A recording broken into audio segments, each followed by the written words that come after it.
All right, let's start off with a round of quick introduction. So I'll start. I'm Deep Ganguli. I'm a research scientist on the societal impacts team. I'm really driven by fundamental questions like how are people using and affected by the systems that we are building at Anthropic?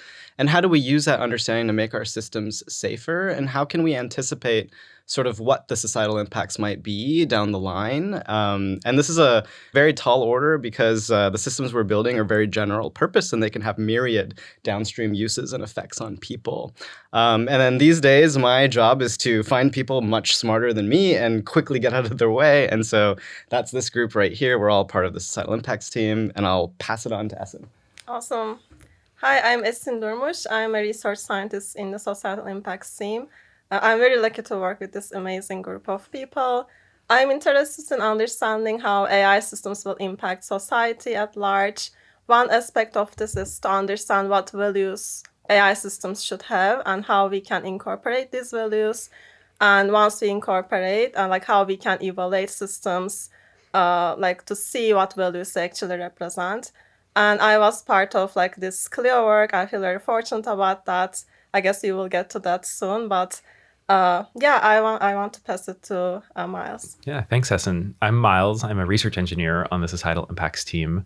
Like everyone else here, I care a lot about understanding the ways that our systems are used in the wild and the impact that that has on real people around the world. And I am particularly interested in building systems that allow us to understand the ways our systems are used empirically. And I've had a blast working with this team over the past couple months to build Clio.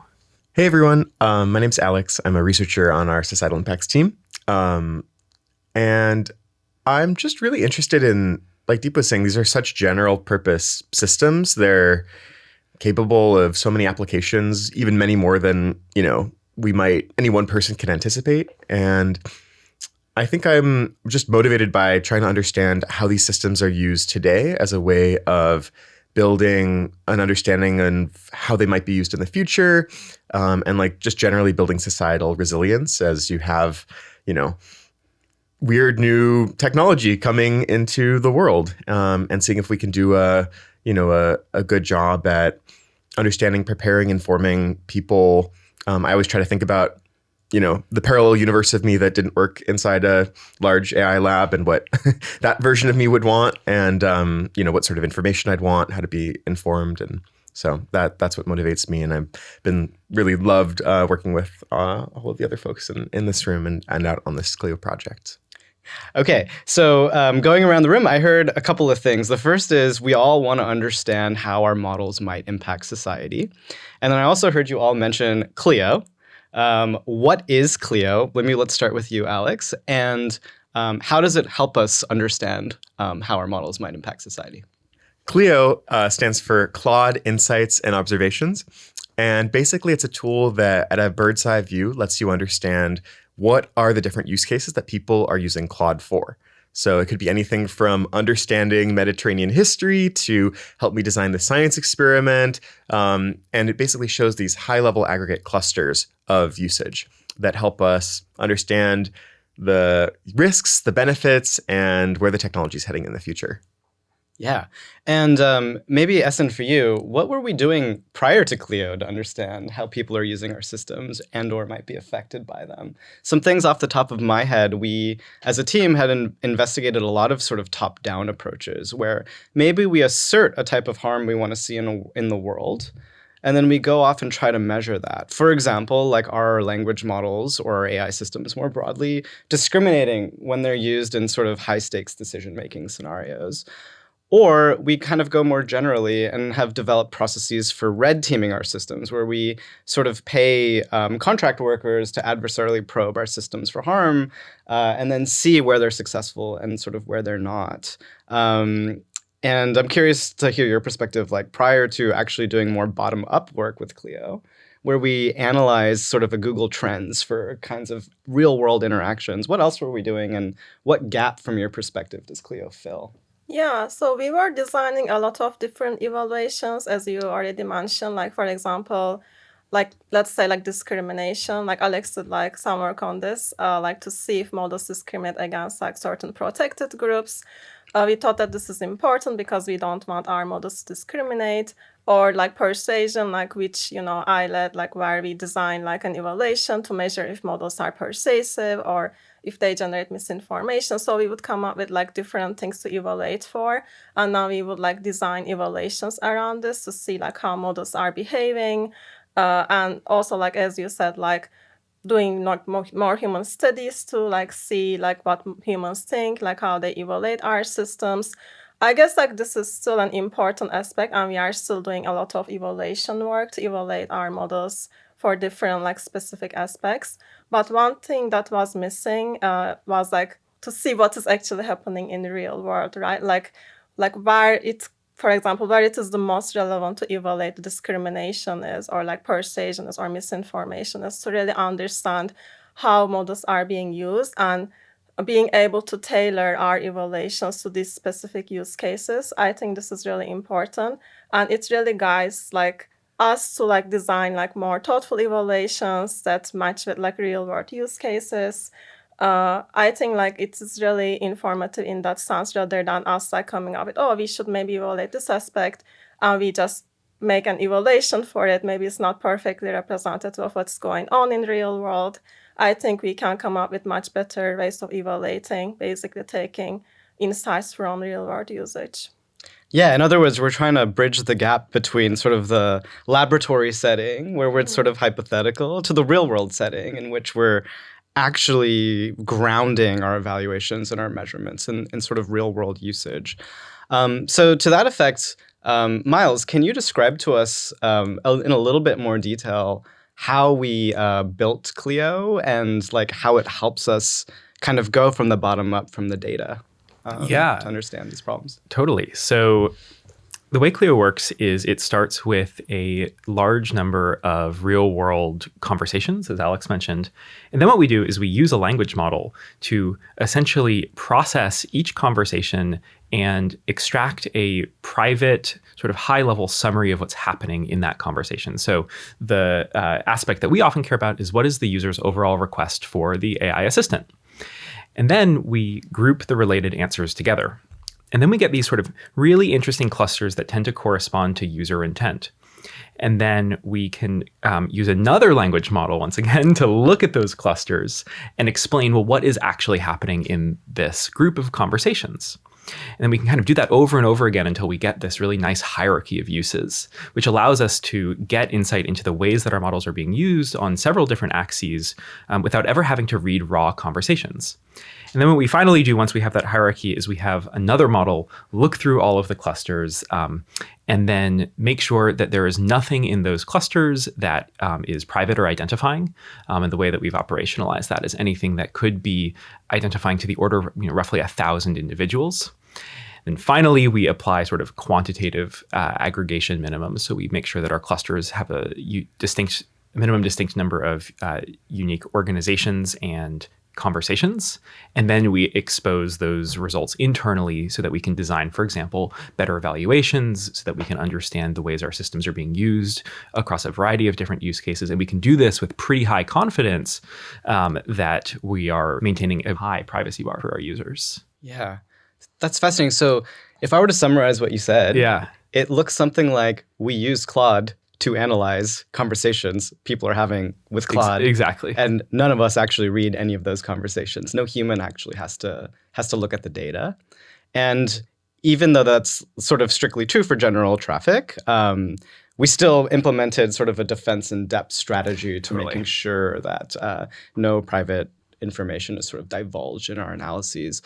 I want to kind of dwell on this a little bit. My memory of the early days of working on Clio is the group of us sitting down for lunch and being like, we should think, before we had even written a single line of code, thinking about the ethics of this sort of there's a fundamental tension here where we want to understand how people are using our systems, but we also really want to respect user privacy. And there's a fundamental tension here. There's like a trade-off between the amount of insight you can get and the amount of privacy you have. With really high privacy, there's very low insight. With very low privacy, there can be very high insight, but this is ethically dubious.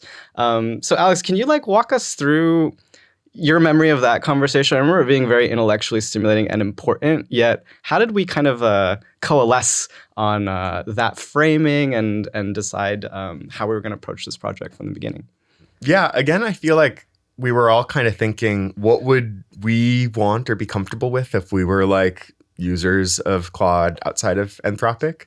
And I'm, I value privacy a lot with, when I look at which different technologies to look at. And, I think we were worried, like, would this just sort of be building like a tool that would, like people might think we were using to like spy on them, or like, would this tool be seen as invasive? And could it be misused maybe to look at, look for traffic patterns that people didn't want? And I think we just thought through it really carefully and designed a bunch of safeguards that, ended up being like, oh yeah, I can not feel restrained when I type into Claude whatever I want on my personal account, because it'll be so high level and aggregated that it doesn't really affect what I feel like I can write. I remember all of us just sort of went around the table being like, what are we worried about? Yeah. And then everyone else was sort of like, oh yeah, like that resonates, or, oh, actually, I think we can do this. And it was sort of like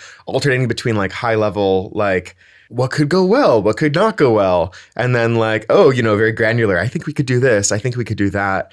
So I really liked that. It was really energizing because it was very much like, sometimes these conversations can be very like head in the clouds, right? And sometimes they can be very much like missing the forest for the trees. And I felt like we had a few of these, and I just remember going and sitting at the lunch table talking about them and really hashing it out before we felt comfortable. Yeah.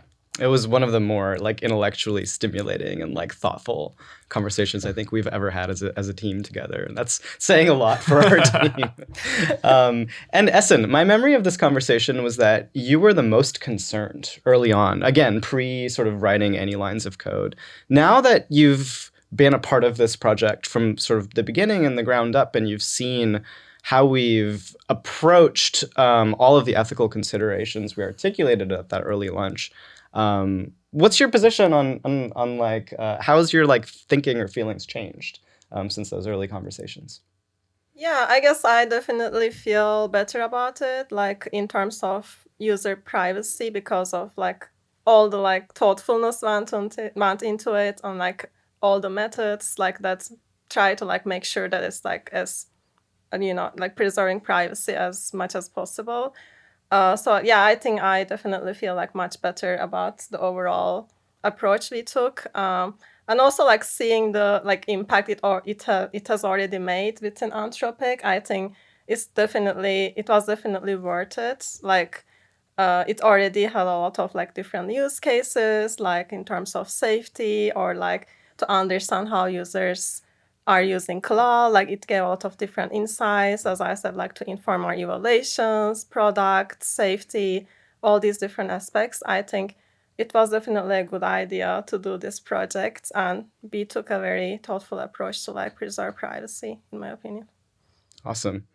And maybe like, Miles, can you go back to like a concrete step-by-step, like how do we go from like one conversation to a cluster of summarized conversations to actually like insightful analyses? Like walk us through the life cycle of how Clio works, like step by step. Step by step. Awesome. Yeah. One thing I also want to just flag, Esin talked a moment ago about how Clio has helped us with evaluations and designing more representative evaluations that are grounded in empirical usage. And one place where we actually designed an evaluation that was grounded in empirical usage from Clio is the Clio privacy evaluation, because we actually built a tool that scans clusters for privacy issues, and we grounded our evaluations of that auditor using actual Clio data. Of course, we only use the privacy preserving data, and then we made synthetic data for the non-privacy preserving examples. That's just one example within Clio. So how do we go from an individual conversation to a cluster that we can use for downstream analysis? Suppose I'm asking for Claude's help programming a web application. Well, my conversation is probably going to be like many other different conversations that people are having with Claude. So what Clio will do is when it takes a random sample of Claude conversations, it will look at my transcript, and this is Claude, not a human, and it will summarize my request for Claude in a sentence. And it'll say, the user's overall request for the assistant was for help designing a web application in the Elixir programming language. And then we take those conversations and we compute a numerical representation for them called an embedding. And an embedding sort of corresponds to the semantic content of the sentence. And then my conversation is going to get grouped with a ton of other conversations all about web development, maybe in Elixir, maybe in related programming languages. And then we'll throw away the actual raw conversation. We don't need it anymore. All we have now is this group of conversations with summaries of each individual one. Then Claude, again, will look at that group and it will see, okay, these are a bunch of conversations about web development, maybe web development in Elixir. And it will come up with a name and a description for that cluster. And we've specifically instructed Claude to avoid including any private details. So for example, it will not include the name of the website, for example, because there's no need. Really what matters is that it's web development. And then if provided the cluster is sufficiently large, because we have minimum cluster sizes, it'll pass on to the next step where we have Claude look at the conversation and say, just double checking, is there any private information here that could identify, maybe fewer than 1,000 people? And we've sort of calibrated and benchmarked that auditor in a few ways.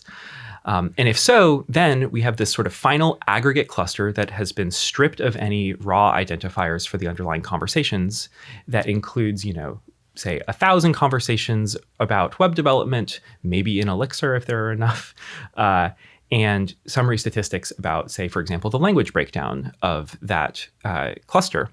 And then we can use that to understand, for example, if Claude is as useful giving web development advice for people in English or in Spanish. Or we can understand what programming languages are people generally asking for help with. We can do all of this in a really privacy-preserving way because we are so far removed from the underlying conversations that we're very confident that we can use this in a way that respects the sort of spirit of privacy that our users expect from us. Yeah. That's such a crystal clear explanation of how Clio works. I want to riff off of this a little bit. So you mentioned sort of a cluster of use cases about kind of high-level programming, and you can kind of drill down and get into like more specifics, like about the actual programming languages or the types of questions about programming. Let's zoom back out again. Like, in addition to programming, maybe Alex, like what was sort of the distributions of the types of clusters that we saw, and what was the most surprising to you and why? So one thing that I thought was really fascinating was I was expecting there to be a ton of clusters about how Claude was useful for writing. And we did see that. But I also saw a ton of clusters for people using Claude for research and ideating and brainstorming and things like understanding Mediterranean history, but also like understanding and brainstorming new ideas in like quantum mechanics, in physics and material science and biology. And I don't think I would have expected such a large fraction of usage to be what seems like these really sort of like high level, idea generating tasks. And it was actually kind of like inspirational. I was like, wow, like this, tool we're building is actually helping people like design, I don't know, maybe like better medicines or, improve basically, like the frontiers of human knowledge. And I think that was like, I remember seeing that and being like, oh, wow, like this is pretty cool. Yeah.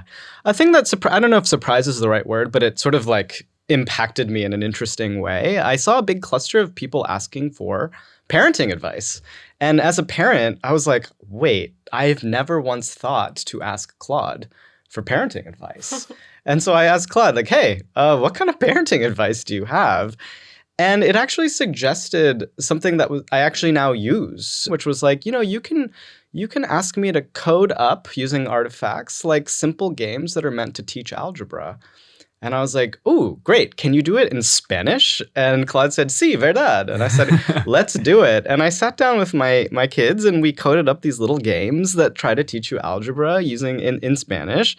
And they loved it, and it was so fun. And I think like if it weren't for Clio, I would never have thought that that's like a use case that would apply to my personal life. I just think that this is a great sort of example of how it is extremely difficult to anticipate all the ways that people are going to use AI systems. One example is it can be difficult to know all the ways that you can incorporate Claude into your own life.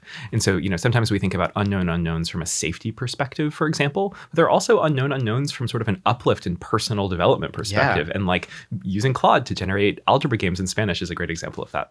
Yeah, and then maybe riffing on like sort of the Spanish language thing, Esin, you and I have spent a lot of time trying to understand, like, does Claude have cultural competency? How does it behave in different linguistic contexts? And a lot of your work using Clio was to just kind of drill into that question. And I want to understand from your perspective, like, what are the main findings you had? Like, is Claude as useful in different languages? How are people using it in different languages and different cultures? What has Clio enabled you to learn about that?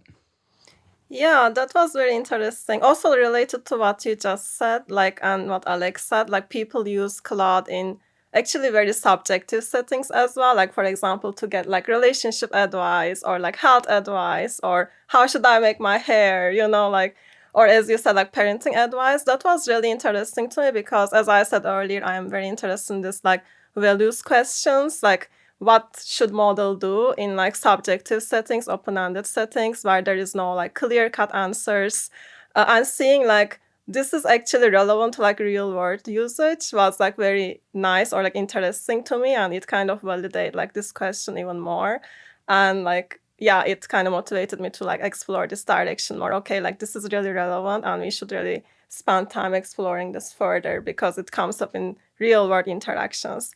But related to like usage in different languages, I had some interesting findings. For example, as Alex said, like maybe in English, like people software engineering related questions to Claude, but I saw that like the percentage of tasks in different languages differ quite a lot. For example, people ask like professional and academic writing assistants, like more in different languages, such as like Spanish or Arabic. Also, like maybe as you can guess, like translation, like translating like text to other languages. I think this comes up a lot more in other languages. This was interesting to see because we want models to be really good in these different tasks that are relevant to other languages. But I think those two were the main findings. And I also saw like some questions around like cultural contexts and like global issues and things like that appear more in other languages as well. Yeah, that's awesome. And Alex, how do we know that Clio works as advertised? Yeah, so we do a whole range of experiments in the paper. One of the ones that I think is really interesting is we generate a huge synthetic corpus of tens of thousands of conversations. And we do it through a process where we know what the ground truth distribution looks like. We know that this should be like 10% math content, 5% coding, 2% questions about teddy bears. And we just give all of that to Clio without telling it how these conversations should be grouped. And then we have it do that aggregate process, and we see whether we can reconstruct that ground truth distribution. And we do this for a bunch of different types of data. We do it for random data. We do it for synthetic concerning data. And we see that generally Clio is just really accurate at reconstructing that ground truth distribution. And so that's one of the many ways that we know that Clio is actually doing a good job. Yeah, and on a personal note, I remember posing this question to you actually. And I remember walking away being like, yeah, we should figure out how to like quantitatively, empirically verify that Clio actually works. I remember going home and being like, that was a very tough problem that I handed out. And then I came back and I remember seeing the solution and thinking like, that was extremely elegant and thoughtful. And I was like, how did they come up with this like amazing idea? So I was like very impressed with the way you both like, or the team like actually took that very hard, ambiguous problem and really knocked it out of the park. One other very nice thing about the synthetic data reconstruction analysis is that it allows us to break down our accuracy based on other attributes that we care about. So, for example, the language of the conversation. And so we actually have pretty good insight into Clio's multilingual performance. And so we have confidence that Clio works, roughly as well for English conversations as it does for, say, Georgian conversations. And that gives us some more confidence for, say, Esin's awesome multilingual studies. Let's switch gears a little bit. So Anthropic has a very strong safety mission. And, that goes with regards to things we have like our responsible scaling policy, where we assert sort of the types of risks, catastrophic risks that we're concerned about. And then we try to look for evidence of those risks from the top down by constructing evaluations, as we were talking about earlier. On the trust and safety side, we also have acceptable usage policies that sort of assert like these are the types of behaviors that are not okay. And we will sort of go in and sort of like train up classifiers that check for this behavior. And then via human review, only if it has flagged our sort of trust and safety classifiers, can the trust and safety team then go in and adjudicate what to do in these instances. And this is, again, a top-down thing where we have to write those policies, whether it's our responsible scaling policy or acceptable usage policy. With Clio, we can strictly augment that top-down approach with a bottom-up thing, which is like, wait a minute, like just by looking at the user traffic, maybe there's like blind spot instances that we didn't see a priori when asserting these policies. And so maybe we can go around the table, starting with Alex, of like, what are some instances of kind of bottom-up things we saw that were like kind of safety relevant, and what did we do about them using Clio? I love that framing, and I think there's a sort of cycle of like, oh, what do we think the world looks like, and then empirically actually looking at the world and seeing, oh, we were so wrong, or in some cases actually pretty right, and then using that to continue the cycle and re-prepare. I think we saw a bunch of things. We found, Miles did a bunch of runs that found a bunch of, suspicious activity that we then flagged to our trust and safety team, including people trying to, write spam emails, people trying to make, spam articles about gardening, and also a few other types of harms that we disclosed in our report. We found a whole bunch of people using these for different scientific applications, for people trying to test how good the model would be at hacking, and cyber attacks and cyber defense. And these all basically help us figure out, what are the risks that we actually should be worried about? Where are these models actually seeing progress and adoption? Mm-hmm. And maybe those are leading indicators of when they'll actually like spill over and see like larger societal harm or benefit. So I think those were a couple of things. And then also like all sorts of things like, emotional attachment to models, people having, clusters that said things like, human model romantic discussion or role play, and without further investigation, it's harder to know what those are and what the sort of appropriate limits are. And that's probably a discussion that all of society should be having. Yeah. But those are things that we noticed and things that we think, we want to share with people. Yeah. And maybe, Miles, do you want to pile on to that? Yeah, I mean, I agree with Alex. You can't know where the puck is heading if you don't know where the puck is. And I think Clio tries to tell us where the puck is. One area that I saw that was safety relevant, but that didn't strictly fall into abuse, and I think it's important to distinguish between those two things, are people talking to Claude in moments of extreme crisis, of extreme personal crisis. And often, people may not have access to someone who can counsel them through really challenging moments. And I was surprised to see how prevalent that was. And this does pop up as a cluster, as a couple clusters, actually. And I think that one thing that Clio lets us do is sort of get a more granular view of the ways that people are engaging to Claude in those moments, which are safety relevant, that is a bit more precise than, did this violate our policy, right? Because classifiers often give you sort of a binary indicator, yes, no, violative or not. And a lot of harms don't neatly translate to that kind of binary yes, no, violative or not. And I think, crisis moments are one such example. And we need to make sure that Claude, for example, is responsible in those contexts when someone comes to it in their darkest moment.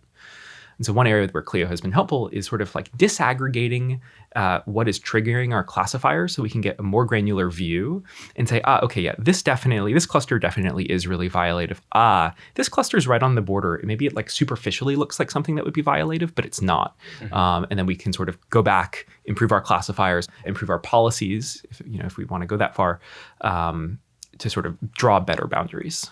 one point of criticism that some of the labs have gotten is that these models can be sometimes kind of annoying. Like once I asked Claude for help killing a process that had like run amok on my computer, and it was like, I'm sorry, that goes against ethical software development practices. And I'm like, come on, Claude. This is an older version. I don't think it would do that anymore. But one of the things we can do is we can look at clusters with high, for example, refusal rates or trust and safety flag rates. And then we can look at those and say, this is clearly an over-refusal. This is clearly fine. And we can use that to sort of close the loop and say, okay, well, here are examples where we want to add to our human training data so that Claude is less refusal-y in the future on those topics.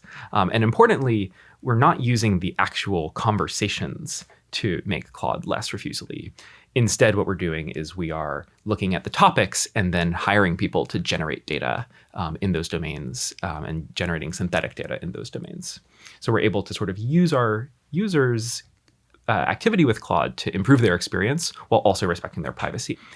So one thing that I've seen a fair amount of, and others on the trust and safety team who really lead this work have also seen, is that there's sort of a shape to coordinated abuse. What it tends to look like is a really dense cluster of many different accounts.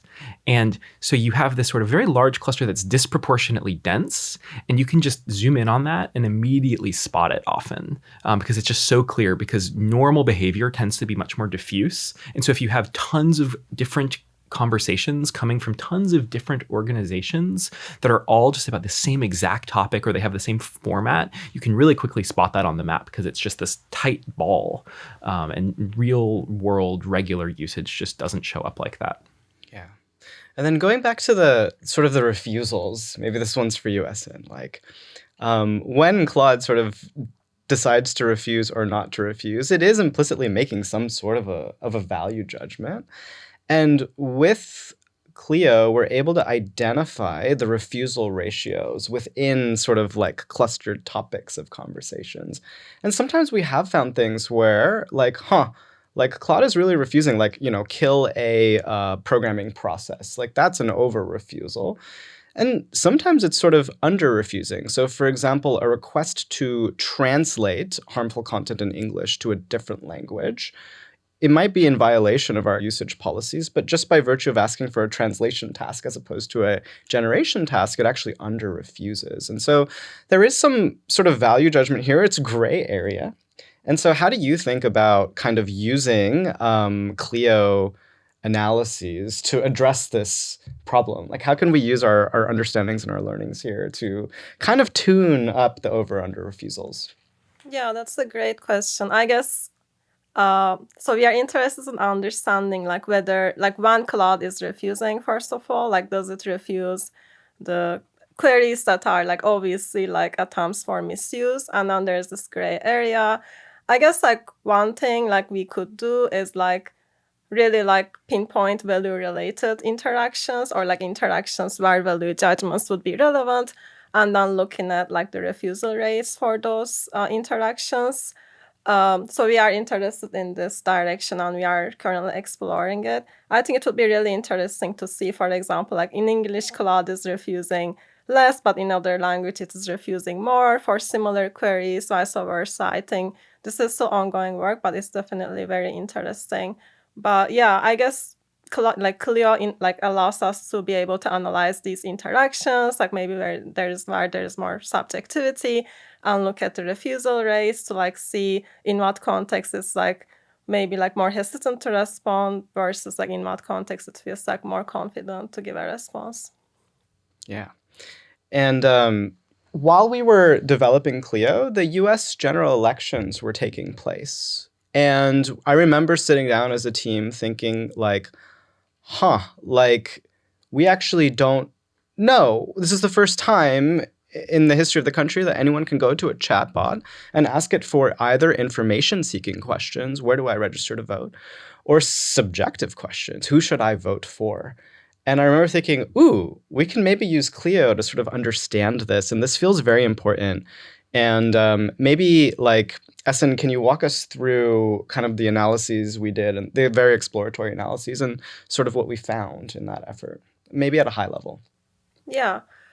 Yeah, so as you said, like we have been working on election integrity for quite some time now, and we developed a lot of different evaluations initially to test our models, like for both like factuality of the information and also like how can it be more like nuanced and unbiased. So we developed a lot of different evaluations. But one thing missing was like how relevant these evaluations are, right? Like whether people are actually asking questions that are relevant. Like I think Clio really enabled us to base these in real world usage. So we started to like use Clio to understand whether people are asking questions that may be related to elections.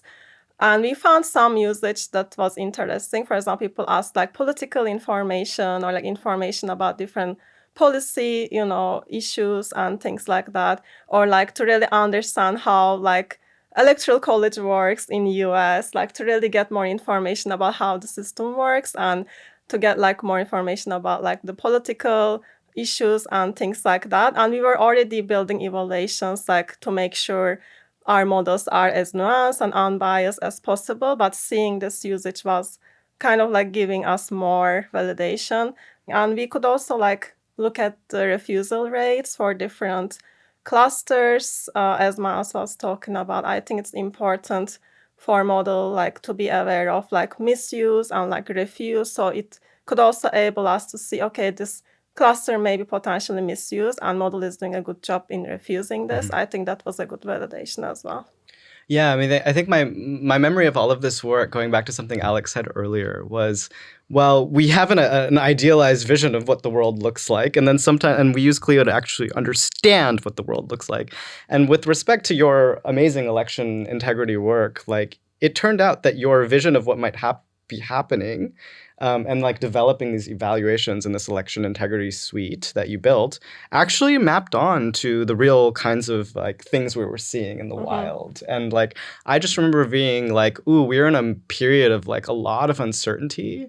And I remember feeling that like Clio actually really helps us address those moments of uncertainty. Would you agree or care to comment on that? Yeah, I agree. Maybe I can give like more concrete examples. So for example, like during the evaluations, we found that like Claude doesn't always acknowledge its limitations in terms of cutoff dates. So you may ask like a very recent question, but Claude was like trained up until like much earlier than that, and it should say, oh, I don't have most up-to-date information, or it should like refer to reliable sources when it's needed. So we developed a lot of evaluations around this, and we basically made Claude like better in terms of doing these things.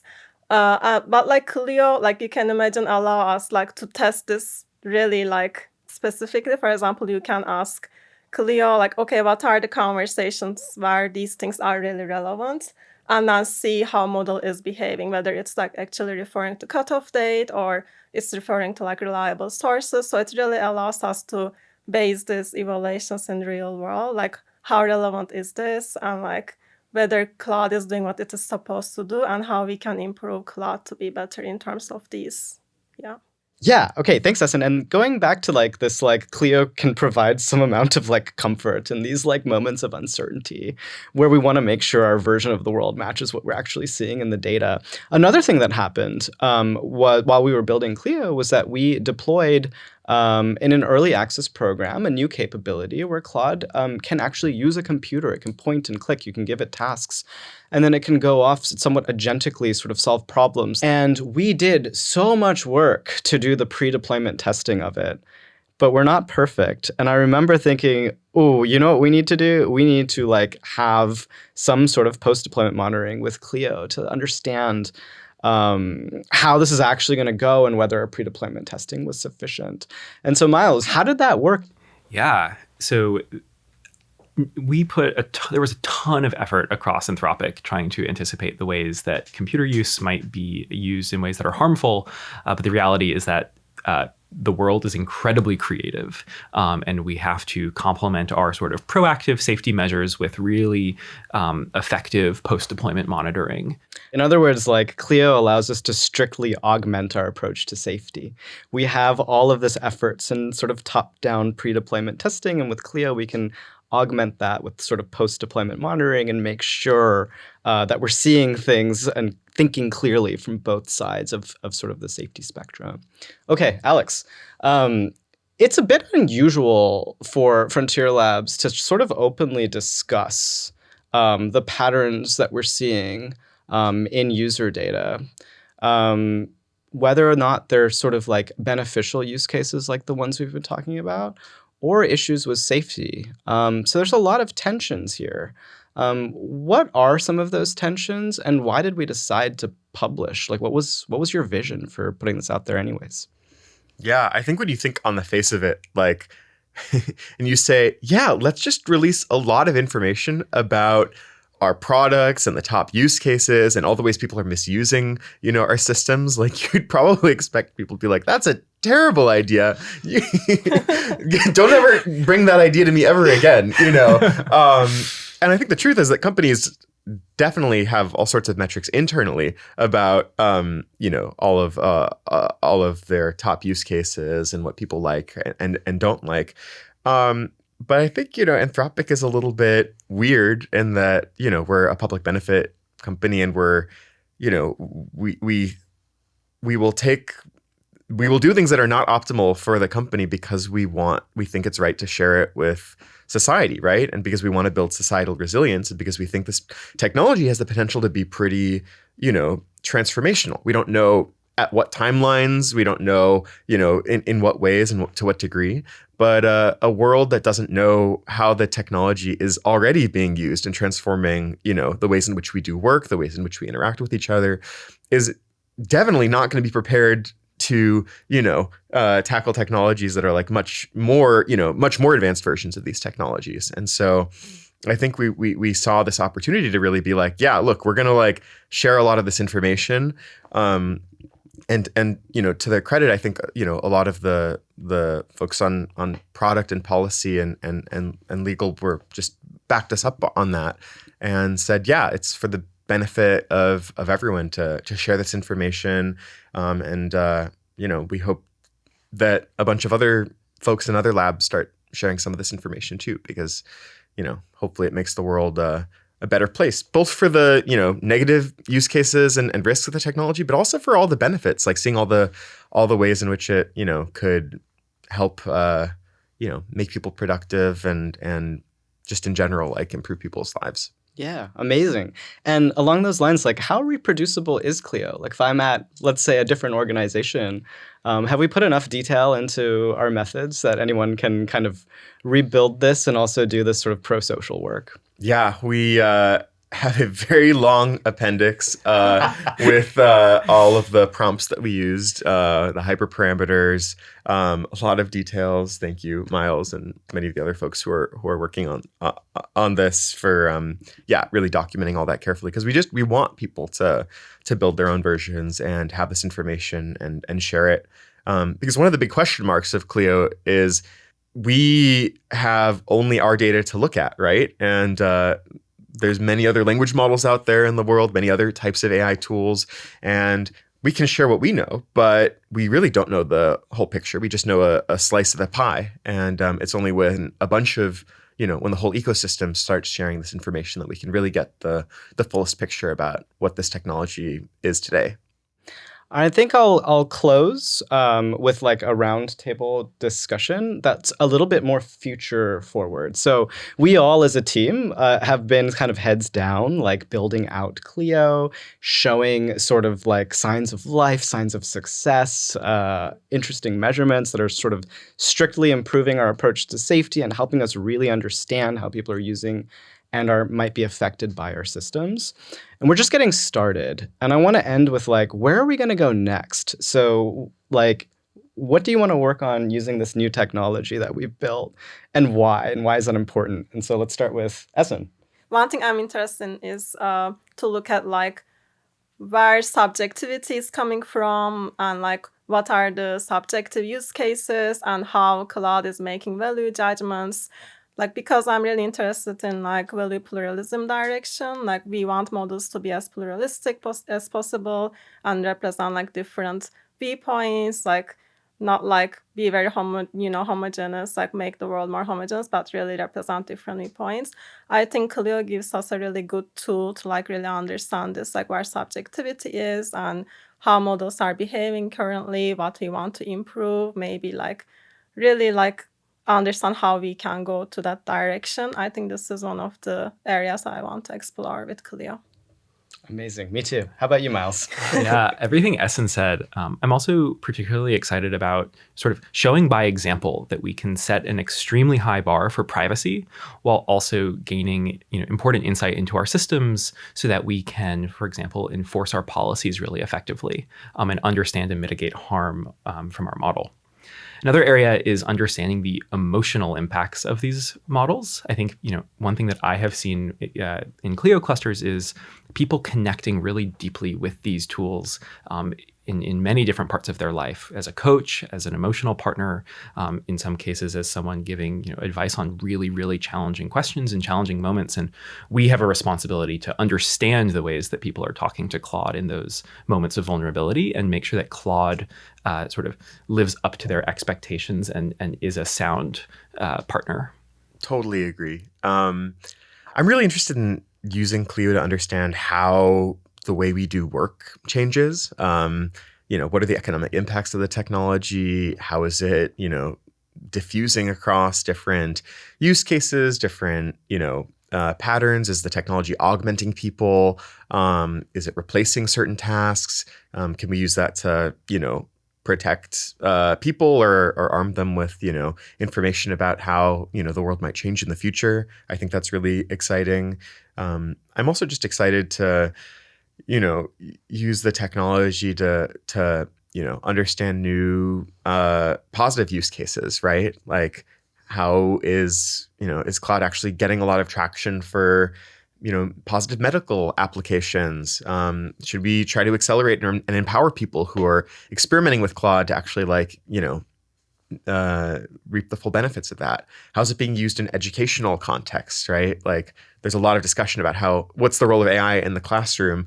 And if we can, get a better picture about what that looks like, can we engage with teachers, engage with classrooms and actually make that better? Those are some things I'm excited about.